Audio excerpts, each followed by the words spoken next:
This episode from the life of Sherlock Holmes will be transmitted to our men and women overseas by shortwave and through the worldwide facilities of the Armed Forces Radio Service. Petri Wine brings you Basil Rathbone and Nigel Bruce in the new adventures of Sherlock Holmes.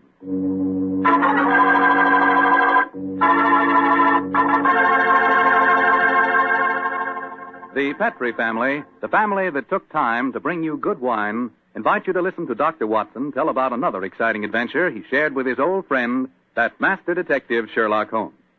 And say, I want to ask you if you've sent in for that little present we've got for you. You know, that swell recipe calendar. It's free, of course, and it's really something.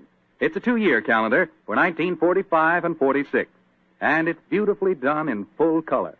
But the best part of it is that it's jammed with recipes and ideas for cooking with Petri wine. Send for your free recipe calendar tonight.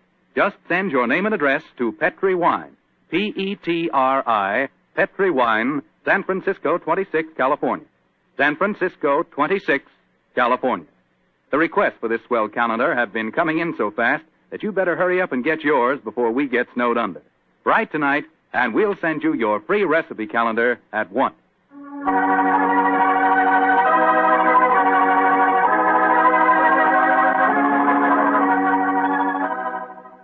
And now for our weekly visit with the good Dr. Watson. Let's see if he's waiting for us. Come in. Good evening, Mr. Fogg. Oh, good evening, Doctor. Playing the phonograph, I see. Yes, my boy. And that particular melody has some very potent memories for me. Here, I'll turn the thing on. You haven't come here to listen to a Mozart sonata. You want a story, don't you, young fellow, my lad? That's right, Doctor. Well, let's sit down. All right. That's better. Now I'll tell you what. Oh, thank you, Doctor. Began in Vienna in 1889, many, many years before the insane house painter named Schicklgruber had converted that gay city into a place of fear and oppression. And what were you and Sherlock Holmes doing there, Doctor? Just taking a trip? Mr. Foreman, in those early days of our association, we didn't have the time or the money for just taking trips. No. We were in Vienna because Holmes had been engaged in certain highly important investigations. We were staying in a charming little pension inhabited by students and musicians. And on the night the story began, we'd finished dinner and had returned to our room. I was busy making some notes on the investigation we'd just concluded, and Holmes was scraping away at his beloved violin.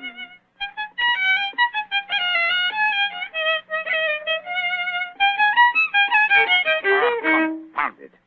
What's wrong? Why can't I get it? Oh, it sounds very pretty to me. Pretty, really, old chap. I'm an amateur. And a heavy-fingered one at that. Listen to this. Oh, sounds like a fiddler at an Irish wake. Oh, take it easy, Holmes. Take it easy. There's no need to fling the violin down like that. What's an old chap? Why, with all your other excellent qualities, are you not a pianist? What's a piano got to do with it? In this case, everything. There's a piano in this room, and if you could play it, the Mozart sonata I'm struggling with might have some meaning. Come in. Oh, good evening, Fräulein. Wish to see me? You are Herr Sherlock Holmes. That is my name. Then, yeah, I wish to see you. I'm Leo Uhlenstein. I live here in this pension. How do you do? This is my friend, Dr. Watson. How do you do, Herr Doctor? I'm very glad to meet you, my dear lady. Fräulein Uhlenstein, may I pay my tribute to the brilliance of your piano playing? You have the exact precision of phrasing that Mozart demands. How do you know of me? Both Dr. Watson and I were present at the command performance you gave at the Imperial Court a fortnight ago. Hey, Julius, I knew I'd seen you somewhere before. My friend was just expressing the need of a pianist as you walked in, young lady. Perhaps I'm sorry. I do not play with amateurs. Amateurs? Well, really? I do not mean to be rude. It's just that my life is dedicated to my professional career. I quite understand, Fräulein. And now, please tell me, what can I do to help you? I must presume you have come to see me in my professional capacity. Jawohl. That is correct, Herr Holmes. Though I realize to a great detective like you, my problem must seem quite trivial. I'm being blackmailed by a man in this pension. He is Sándor Árpádi, a Hungarian painter who lives in the studio upstairs. Sándor Árpádi. Yes, I think I've heard of him. Since 2 months now, ever since he know my secret, he's come to me for money, and today he told me he must have 250 guldens. or he will go to the police. I have not that much money. Herr Holmes, please to tell me what I shall do. Just what hold does he have over you? My brother, Karl, he got into some trouble here, and the police were looking for him, but he ran away to München, as you say, Munich, and Sander our party knew of this. He was a friend of mine, so I thought. When this trouble came on my brother, I turned to Sander for help. He smuggled Karl out of the country, and he turned on me for blackmail. He's a bad man. I wish he was dead. Most blackmailers are cowards at heart. I think Dr. Watson and I will call on the gentleman. By the way, does he have any written evidence of your brother's crime? Yeah, he has his address in Munich. I show Sander a letter from him when he first go there, and he keep the letter, will not give it back to me. And if he gave the police your brother's address, they'd arrest him, eh? They would, of course. Yes. Herr Holmes, will you please to tell me what I should do? I cannot go on this way. My music Now, is... Fräulein, suffering. calm yourself. I shall be most happy to help you, and if you will lead the way, we'll see how persuasive we can be with Sándor Árpádi.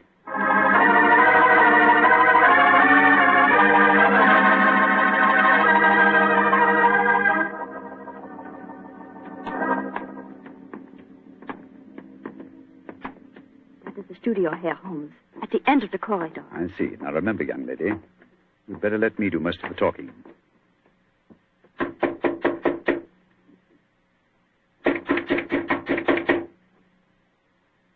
He must be out. That is possible. Ah, locked. I think, bearing in mind Árpádi's profession, we'll take the liberty of opening his door. That doesn't look a very complicated lock to me. Oh, I think this skeleton key will do the trick. It's very dangerous, Herr Holmes, if Sándor finds you doing... No. Don't you worry about that, Fräulein. We're perfectly capable of taking care of ourselves. Ah, there we are.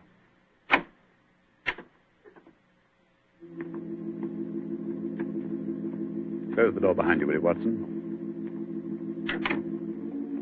Can't see a thing. I'll strike a match. Oh, Gott Himmel. Quick, Scott, look at him. Thumped over his desk. Light the gas, will you, Watson? Right you are, Holmes. There. Judging from his appearance, Fräulein Ullenstein, I think Sándor Árpádi had other enemies besides yourself. Less scrupulous enemies. He's been strangled. Look at the finger marks on his throat. Is he... Yes. His body is still warm, though. I'm afraid he's dead. I am glad. He was a bad man. Deserved to die. Watson, do you notice that the fingers of the killer have broken the skin and drawn blood? Oh, yes, so they have. Should we not communicate with the police? Before we do that, Fräulein, we must see if we can find your brother's letter. Help me move the body, will you, Watson? Lying across an open dispatch box that might contain the document in question. Right, John. Come on, my fellow. That's it. For a painter, the late Mr. Árpádi was an unusually methodical man. Everything filed here in alphabetical order. Here we are. You, Fräulein Leah Ullenstein. And the letter has the Munich postmark. I think this must be the document in question. Will you examine it, please, Fräulein? Yeah, this is the letter. Herr Holmes, how can I thank you? There's very little to thank me for. If the blackmailer were still alive, I fear it wouldn't have been so simple a matter. I wonder what other treasures this box contains. Hello? What is it, Holmes? Interesting. Extremely interesting. Look at this, old fellow. Good Lord. Information on the case that we've just been working on. Exactly, and from the names attached to the document, I think we may assume that the dead man did not confine his blackmailing to struggling young pianists. He was after big game, too. Yes, we'd better be careful, Holmes. I don't think that we should go for the police just yet. No. We'll start by having a little talk with the other residents of this pension. Fräulein, who lives in the room adjoining this one? I too, Herr Holmes. And the room across the landing? Lai Tong-fo, the great Chinese actor, he's performing here in Vienna. I see. Then I think we'll start by calling on him. Return to your room, Fräulein, and we will let you know later what we've found. In the meantime, say nothing to anyone of what has happened. I will do everything you tell me, Herr Holmes, and please, once again, please let me thank you for what you've done for me. You know, Holmes, I'm not sure that girl didn't strangle Árpádi herself. A pianist would have unusual strength in her fingers. And we know that she had the motive. And look how unnaturally calm she was when she realized the man was dead. I disagree with you, old fellow. Huh? I think what you refer to as unnatural calmness is really the cold detachment of the true artist. Well, I have a feeling that we should keep an eye on her, just the same. We will, Watson, we will. And now I suggest we pay a visit across the landing to the distinguished Chinese actor, Mr. Ling Tu Fo.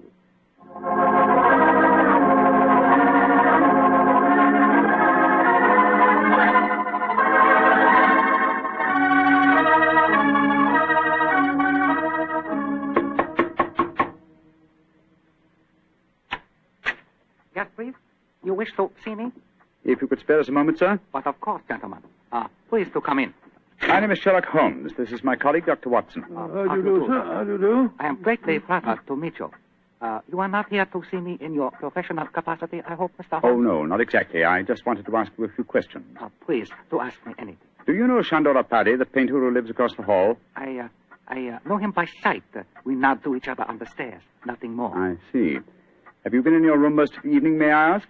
But yes, I have been sitting here quietly for the past few hours, reading over the Analects of Confucius. May I ask, sir, whether you've heard any unusual noises this evening? Sounds of a struggle or a cry from the direction of Sandor Pardi's room, for instance? I do not think so. Wait, yes. I think I did hear laced voices in there and the sound of a cry. About how long ago was this? Oh, an hour ago, perhaps more. Is anything wrong? Has trouble come to Shandor? Sandor? I thought you said you had only a nodding acquaintance with the gentleman. Well, he is a well-known artist. It is only natural I should call him by his first name, Mr. Holmes, even though I do not know him. Has something happened to him? I'm afraid so, but I can't tell you any more about it at the moment. Thank you for your cooperation. We shall see you again, no doubt. Good evening, sir. Good evening, gentlemen. Good evening. That fellow wasn't telling us the truth, you know, Holmes. He seemed very shifty to me. Well, where are we going now? Downstairs to the porter's desk. There's only one entrance to this house, you'll remember. The porter may be able to tell us of any unusual comings and goings in the last hour or two. Come on, old chap, don't dawdle. There's a great deal of work ahead of us.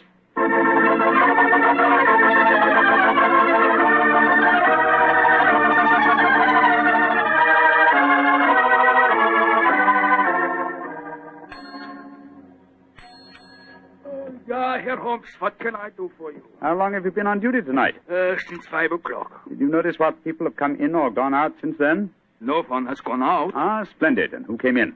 Fräulein Ullenstein came in just after 6, Oh, yes. and Herr Apperdy, the painter, came in a few minutes later. That is all. Ah. Who lives in the other ground floor apartments besides Dr. Watson and myself? There are only 2 other apartments. In the one to the right of the corridor lives Madame Janssen. She's a Swedish lady, a sculptor. And in the other? Signora Violetti, the Italian opera singer. Oh, thank you. Thank you very much. I'm much obliged to you. I'm happy to be of service, Herr Holmes. Where are we off to now? Back to our rooms? Oh, we'll call on Madame Violetti if she's at home.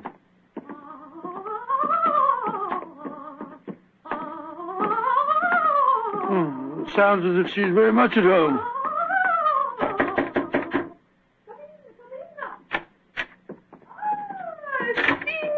Sherlock Holmes, and he's a friend have come to see me. Bravo! Bravissimo! I have so much wish to make your acquaintance. Sit down. No, I'm afraid we can only stay for a moment, madam. My friend wanted to ask you a few questions. Yes, Signora. I just wanted to know... I know your questions. Oh. You play the violin. I have heard you. Yes. You want to know whether the great Valeria will allow you to accompany her in a magnificent soprano aria, allo so from Mozart's Il Flauto Magico. Violetti's answer to your question is si. Yes, madam. Forgive me, Signora, but if you don't mind. But that was not one of my questions. It was not. But I will sing it with you just the same. You flatter me, but at the moment there are other things on my mind. Signora Violetti, do you know Chandora Paddy? By his side. That is all. He makes eyes at me, but I no pay attention. I do not like ungallant. You haven't seen him this evening? No. I've been alone, reviewing the score at La Traviata. I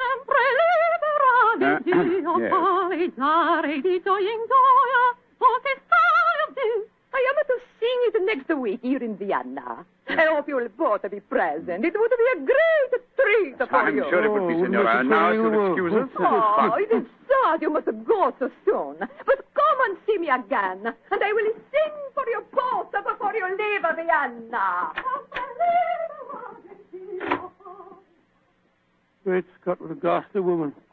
She's not your murderess, I'm sure. And now I suppose we'll have to question this sculptress woman. And then we'll talk to everyone in the house. No, I think before we visit her, we'll examine the dead man's room a little more closely. That black tin dispatch box may hold the key to this mystery.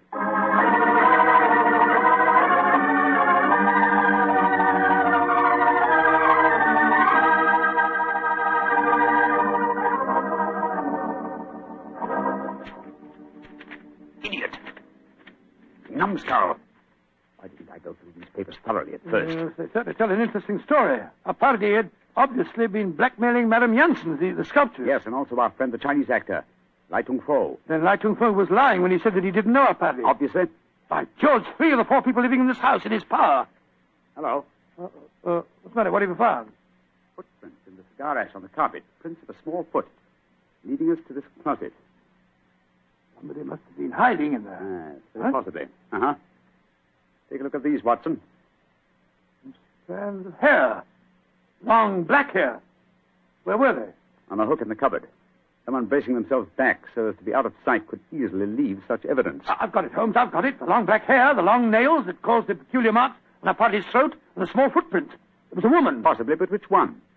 Fräulein Ullenstein and Signora Violetti both have blonde hair, remember? And it must be that sculptress woman. Not necessarily. Who else, not a woman, might have small feet, long nails, and long black hair? By Jove, the Chinese actress. Come on. I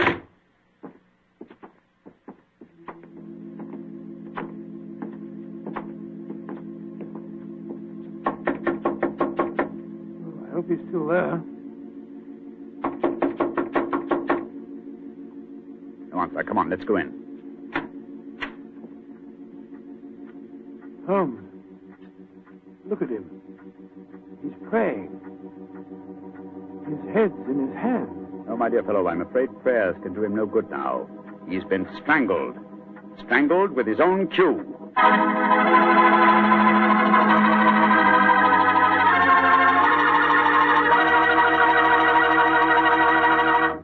Dr. Watson's story will continue in just a second. So I'm going to take that second for a fast question. I know you've probably tasted port wine, but have you ever tasted Petri California port? Have you? Because if you haven't tried Petri port, well, you can just tell yourself right now you don't know how good a port can be. Petri port is rich, red, and hearty. But what you want to know is, how does it taste? The answer to that is short and sweet. The taste is terrific. And say, Petri California Muscatel is on the terrific side, too. Petri Muscatel has the flavor and fragrance of real, juicy Muscat grapes. Mm-hmm. Both wines are perfect after dinner or any time you're sitting around talking with your friends. Try them. They're great. They've got to be, because they're Petri.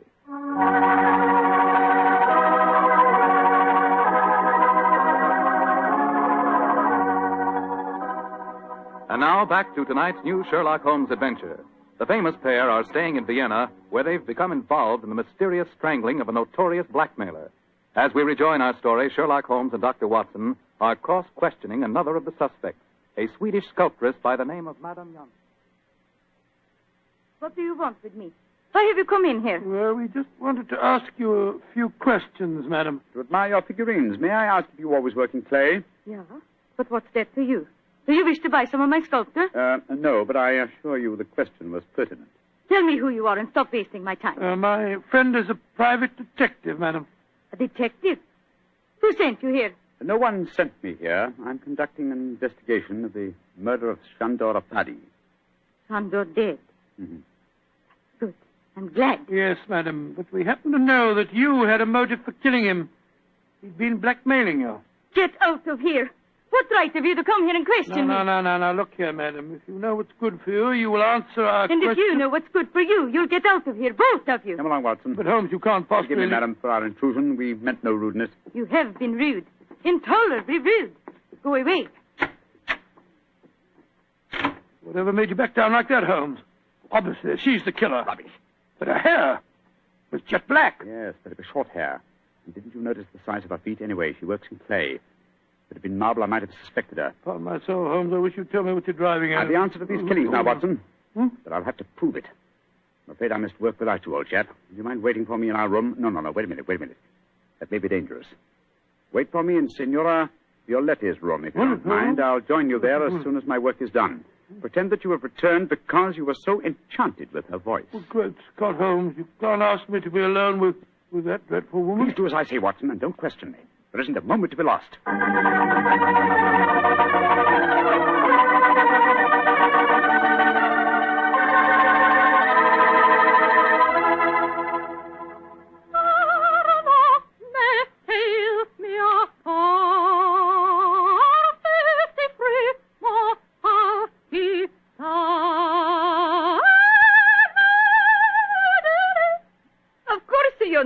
That aria, my dear doctor. No, madam, I'm afraid I don't. You've not heard about great Giuseppe Verdi?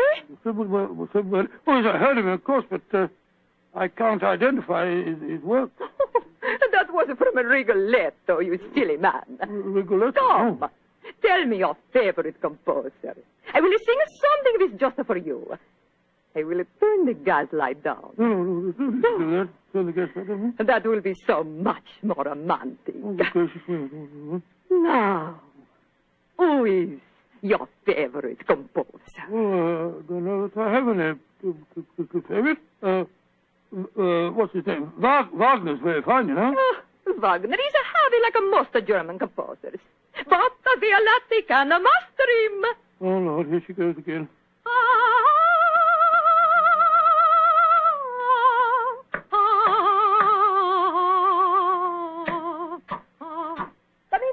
Come in. I cannot see who it is. Come into the light. It is I. Great heavens, a Chinese actor.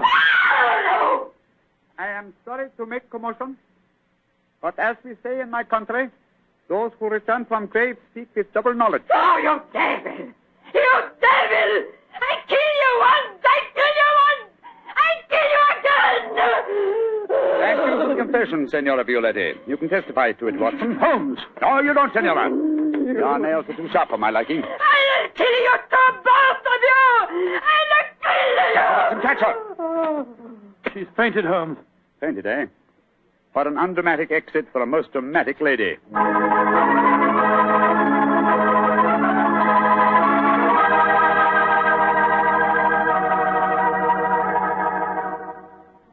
Well, Holmes, now that you've turned Signora Violetti over to the police, perhaps you'd tell me what made you certain that she was the murderess. It was obvious from the beginning that Apari was strangled by someone with long fingernails. When Lai Tung Fo was killed, it ruled him out. Then who was the woman with a motive and long nails? Best of all, huh? Elementary, my dear fellow. Was the woman Fräulein Ullenstein? No. Being a concert pianist, her nails were naturally short. The sculptress who worked in clay? Again, no. That would make it impossible for her to mold her delicate figurines.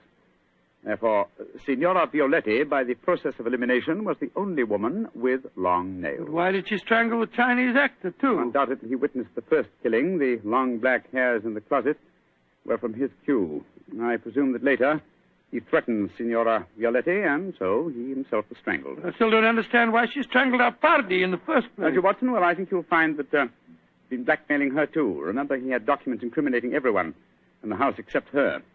I think we may assume she killed him and then removed her own papers from the dispatch box. But I'd no proof, and so, well, I had to frighten her into confession. So that's why you disguised yourself as Lai Tung Fu. Yes, I borrowed the robes from his room. It was lucky that the lights were low as I entered. Yes. And it's also fortunate that to the average European, all Chinese look alike. Come in. Ah, Fräulein Ullenstein. We'll be coming in to see you in a few minutes. I've been waiting so anxiously. Is everything all right? Well, from your point of view, my dear young lady, yes. There's nothing more for you to worry about. Oh, I would like to repay you, Herr Holmes. I've done very little for you, but if you really feel that you owe me something... Yeah? Well, perhaps just this once you wouldn't mind accompanying an amateur? It would be a pleasure. What did you wish me to play? A Mozart sonata. But of course. The rondo from the E-flat, I suppose. That's splendid. Please, Fräulein. You like Mozart, Herr Doctor? Oh, very much, young lady, very much. In fact, I I might say he is my favorite composer.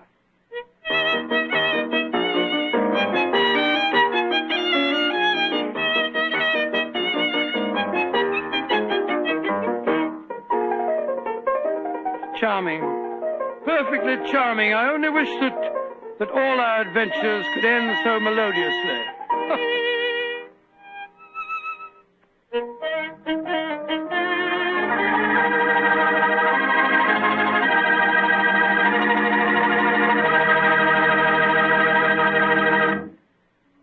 Tonight's Sherlock Holmes adventure is written by Dennis Green and Anthony Boucher and is based on an incident in the Sir Arthur Conan Doyle story, A Case of Identity. Mr. Rathbone appears through the courtesy of Metro-Goldwyn-Mayer and Mr. Bruce through the courtesy of Universal Pictures, where they are now starring in the Sherlock Holmes series. This is Bill Foreman saying goodnight for the Petrie family. This is the Mutual Broadcasting System.